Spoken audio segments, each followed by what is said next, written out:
부정한 방법으로 부를 축적하는 것은 저주를 자초하는 일입니다. 그래서 여기 곡식을 내지 아니하는 자에 대해서 쭉 설명하고 있는데, 내지 않는다는 것은 숨겨둔다는 겁니다. 억제한다. 그러니까 어떤 목적을 가지고 내지를 아니하는 겁니다. 그래서 곡식을 재물 축적의 수단으로 삼아서 추수기에 매점매석했다가 값이 오르게 되면 되팔아 큰 이윤을 남기는 사람들을 지칭한 말인데, 이게 결국 상고래입니다.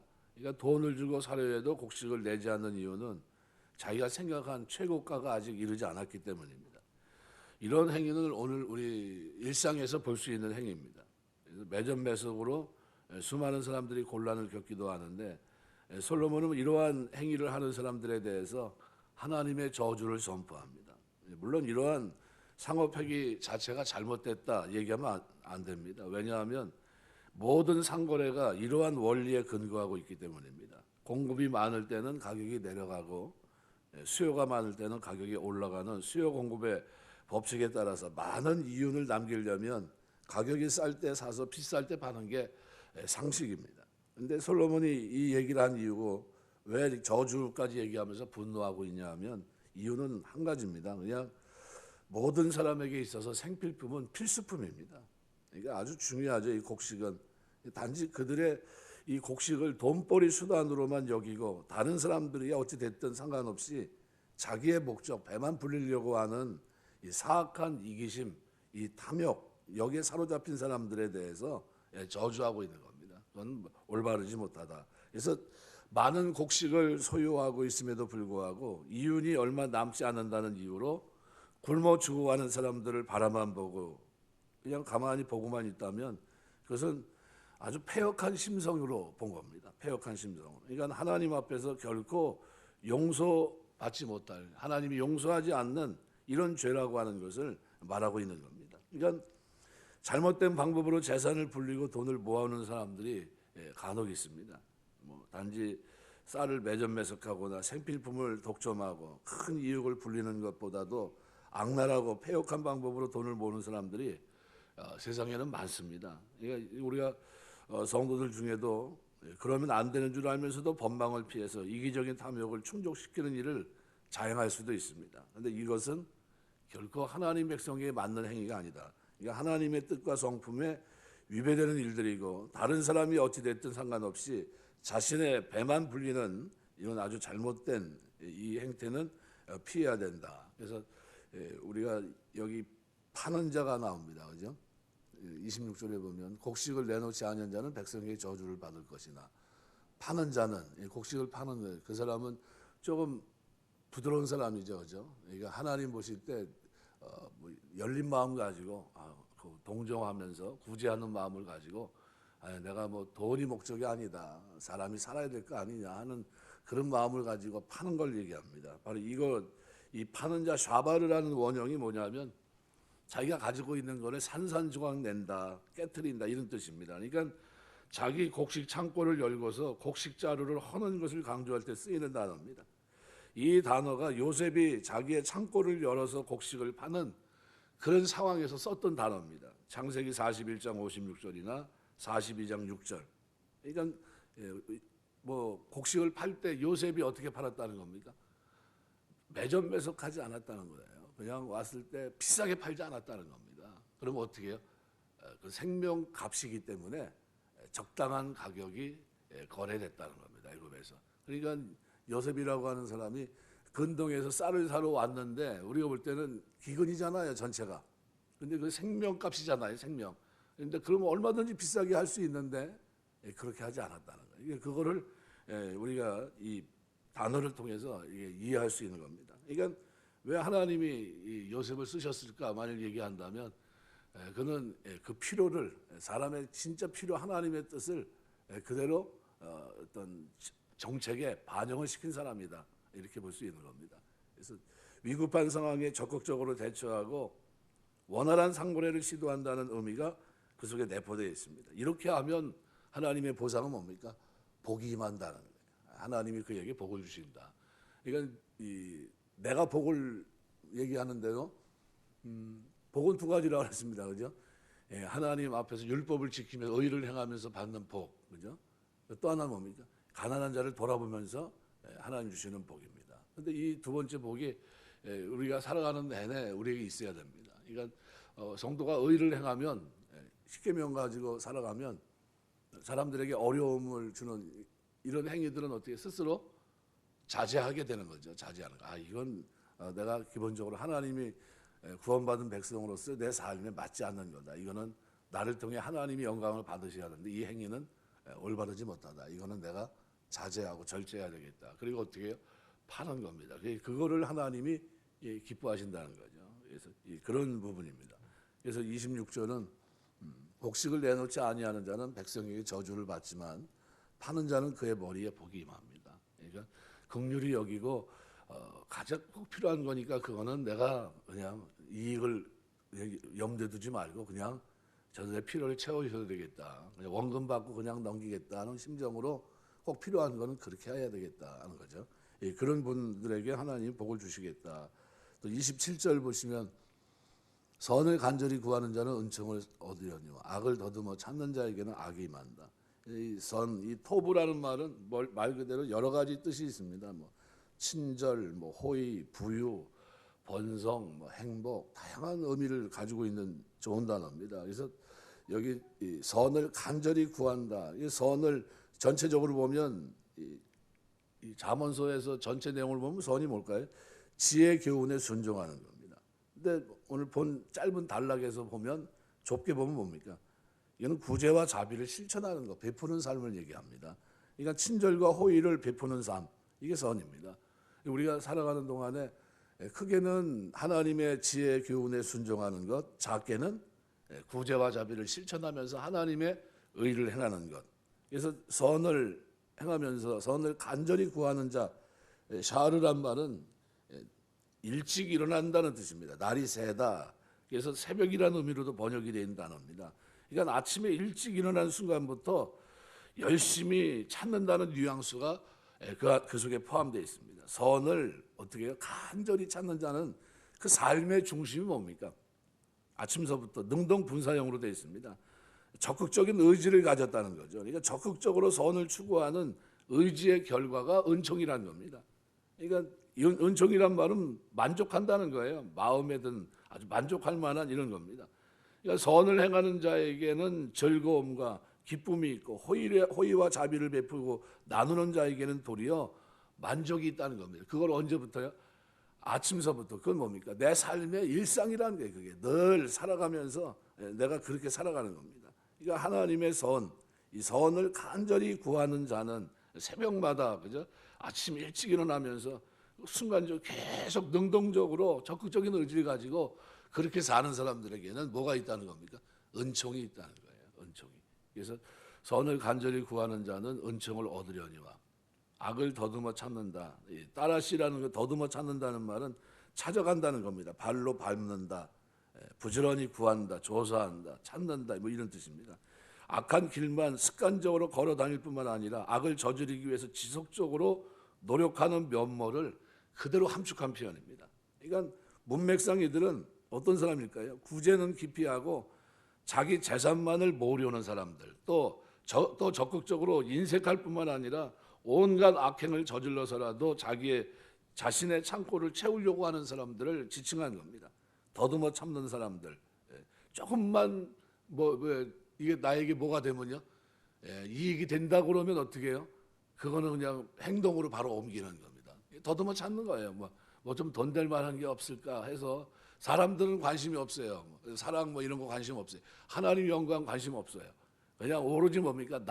내 배만 채우면 내 목적만 이루면 되는 겁니다. 이런 거예요. 이게 뭡니까? 발로 부지런히 그렇게 살아가는 거예요. 그래서 이거를 본문에서는 악으로 표현합니다.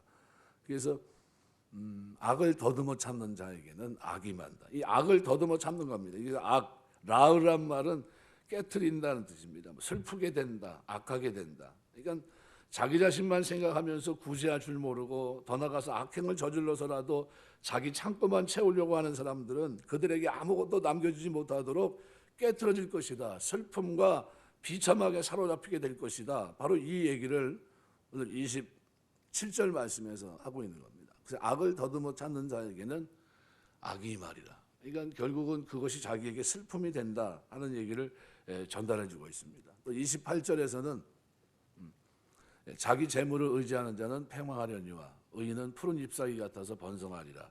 그러니까 자기 재물을 의지한다는 말은 빠타으란 단어인데 이거는 신뢰한다, 확신한, 믿는다, 아주 좋은 단어입니다.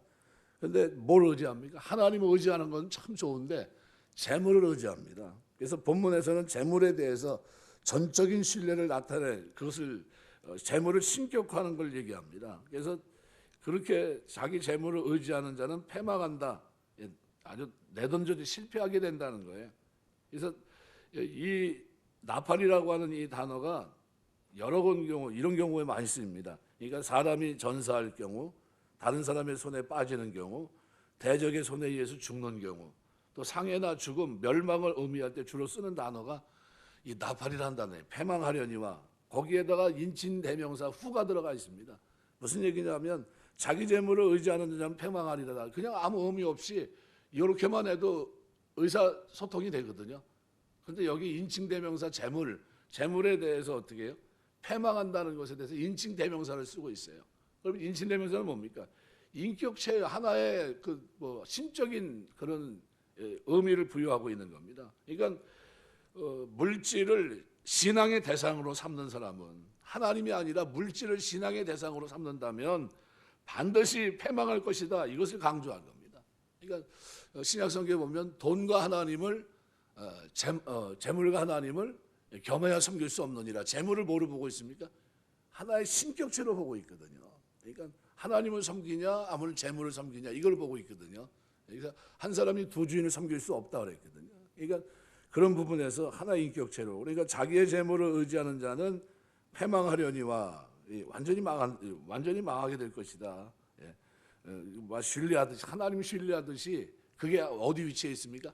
하나님 자리에 재물이 있는 거예요. 그러니까 그것이 하나님 앞에 올바르지 못합니다. 그러나 의인은 어떻습니까? 의인은 푸른 잎사귀 같아서 번성하리라. 푸른 잎사귀 같이 번성한다는 파라으란 말은 꽃이 피고 열매를 맺고 결실하고 이런 겁니다. 푸른 잎사귀는 무성한 잎사귀를 표현합니다. 상징적으로 번창, 번영 이런 뜻입니다. 그런데 하나님의 복을 받은 사람은 잎이 무성한 과실에 비유하는 이런 예가 성경의 시편 1편 3절 같은데, 그죠? 복 있는 사람은 악인의 길을 쫓지 않고 죄인의 길을 서지 않고 오만한 자의 자리에 앉지 않고 오직 여호와 율법을 즐거워하여 그 율법을 주야로 묵상하는 자로다. 저는 시냇가에 심은 나무가 시절을 쫓아 과실을 맺으며 그 잎사귀가 마르지 아니함 같으니 그 행사가 다 형통하리로다. 여러분 하시는 모든 일들에 잎사귀가 마르지 아니함 같은 은혜가 있게 되시길 주의 이름으로 축원합니다. 그게 바로 뭐와 관계되어 있습니까? 하나님 의지하는 자. 하나님 의지하는 자는 역으로 얘기하면 어떻게 살아갑니까?